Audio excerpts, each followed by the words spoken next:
Esse é o boletim Ecosys, que saiu agora dia 31 de agosto e que nós vamos comentar aqui alguns aspectos da reforma tributária. É sabido que o governo Bolsonaro, através do seu ministro da Economia, Paulo Guedes, entregou no dia 21 de julho a sua proposta inicial de reforma tributária. Trata-se da fusão de PIS e COFINS para a criação de uma contribuição à CBS e essa nova contribuição vai ser cobrada numa alíquota de 12% sobre bens e serviços e sobre o caso específico de bancos, seguradoras e planos de saúde, uma alíquota de 5,8%. Bom, antes de falar da reforma tributária, vamos ver o que a gente pode dizer sobre a estrutura tributária do país. Nessa estrutura tributária, temos a cobrança de impostos sobre renda, patrimônio e consumo. Os impostos sobre consumo, como é o caso da CBS, que é uma contribuição, né, mas tem um poder de imposto, eles pesam sobre o consumo e atinge o consumidor, né, o cidadão, de forma indireta, pois o imposto é cobrado no preço da mercadoria. E ele é um imposto chamado também de regressivo, porque paga mais quem ganha menos, né? Se você tem uma pessoa que ganha um salário mínimo, ela paga o mesmo imposto sobre, por exemplo, o arroz, do que aquele que ganha 10 salários mínimos, né? É o chamado imposto regressivo. As reformas tributárias do governo e as apresentadas pelo Congresso, que não são muito debatidas, elas não pretendem acabar com os impostos ou reduzir a carga tributária. A única coisa que elas têm preocupação é com a arrecadação de recursos, né, para os vários níveis de governo, o federal, o estadual e o municipal. E o imposto de renda, em tese, né, deveria ser um imposto que é progressivo. Mas no Brasil ele não é progressivo, ele é regressivo também, ou seja, paga mais quem ganha menos.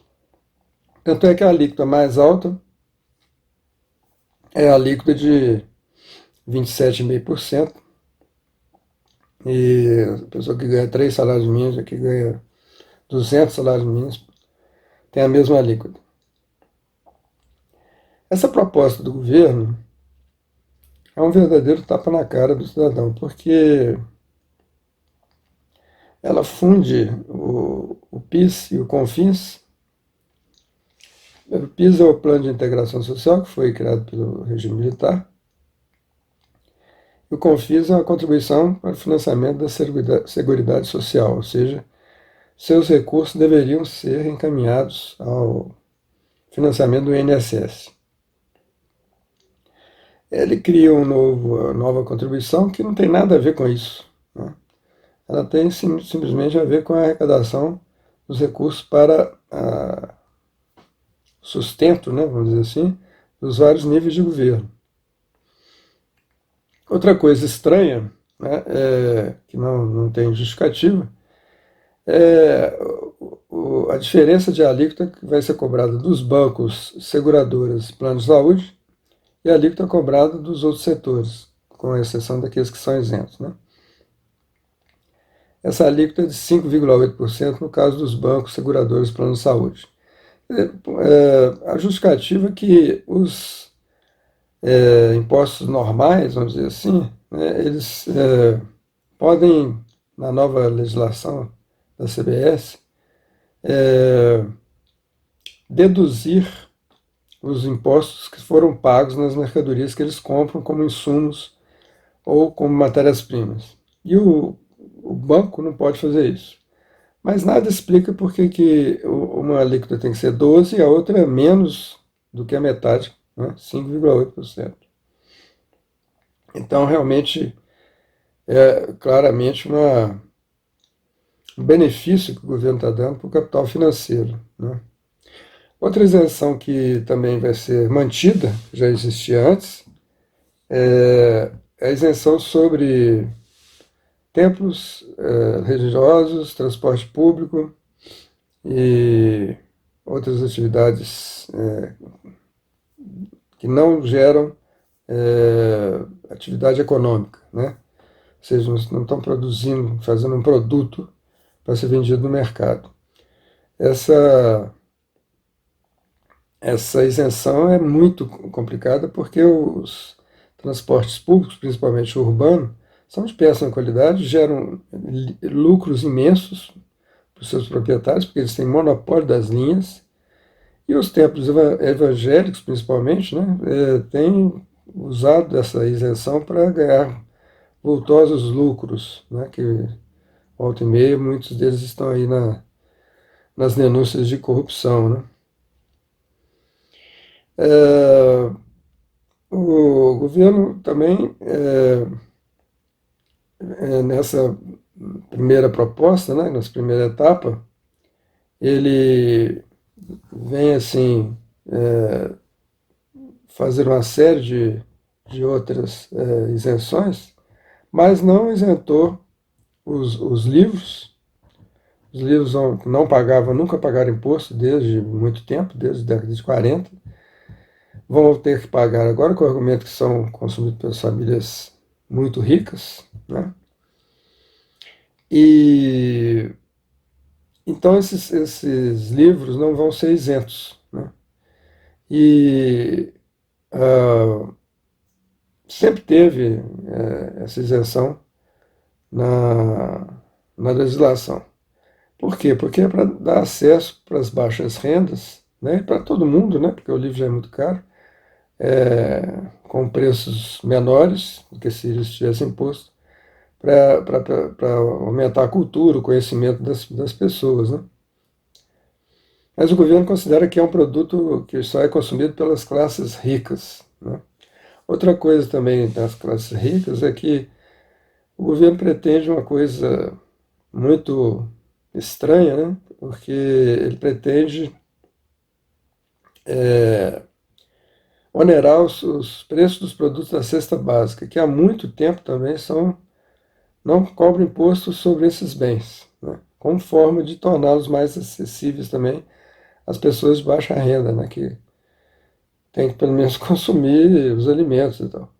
Eles falam que isso aí benefício também para as classes ricas. Ora, a classe rica não come alimentos que estão discriminados na cesta básica, de bens de consumo de preço baixo já, né? Sabe-se que nas famílias ricas se consome bens, mesmo os alimentos, com alto preço, e então não tem essa questão de que vai beneficiar as classes ricas, né? E outra coisa é que existe um princípio na Constituição que fala assim, o princípio da seletividade do imposto segundo a Constituição Federal. Então, esses produtos essenciais, como da cesta básica, a energia elétrica também é um caso, deveriam ter alíquota menor ou mesmo ter alíquota zero, né? Mas o governo deixa nessa fase de fora o IPI, o ISS e outros impostos, né? Ele diz que pode acoplar, os estados poderão acoplar, se eles desejarem, o ICMS ao novo CBS, né? Mas isso aí vai acabar aumentando muito a alíquota, né? Se você somar o ICMS, até também o ISS, que é um imposto sobre serviços que é cobrado pelos prefeitos, né? Pelos municípios, Somado tudo isso, ICMS com CBS com o ISS, iria dar uma alíquota muito grande, né?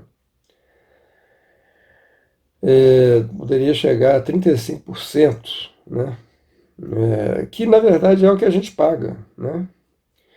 Mas isso aí seria o maior percentual de imposto de valor agregado, que é esse tipo de imposto, no mundo, né? De acordo com os dados da OCDE de 2018, os que têm acessibilidade aí, a taxa mais alta é cobrada pela Hungria, né? A alíquota de 27%, né? Enquanto que Noruega e Suécia cobram a alíquota de 25%, mas são países onde o Estado tem um papel muito maior do que no Brasil, né? Então, outro problema que o governo vai ter que lidar é que os estados estão reivindicando um fundo para o desenvolvimento dos estados e municípios de 480 bilhões de reais, né?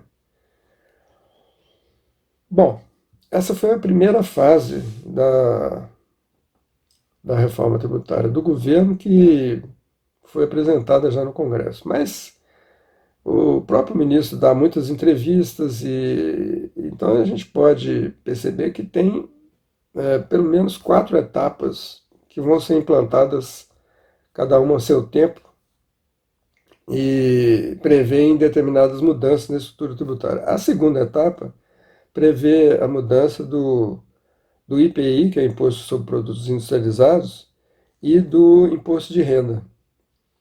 Inicialmente se pensava em acabar com totalmente o IPI e fazer do IPI um imposto seletivo para cobrar sobre bens que se consideram consumo inadequado ou indesejável, como bebidas, cigarros, etc.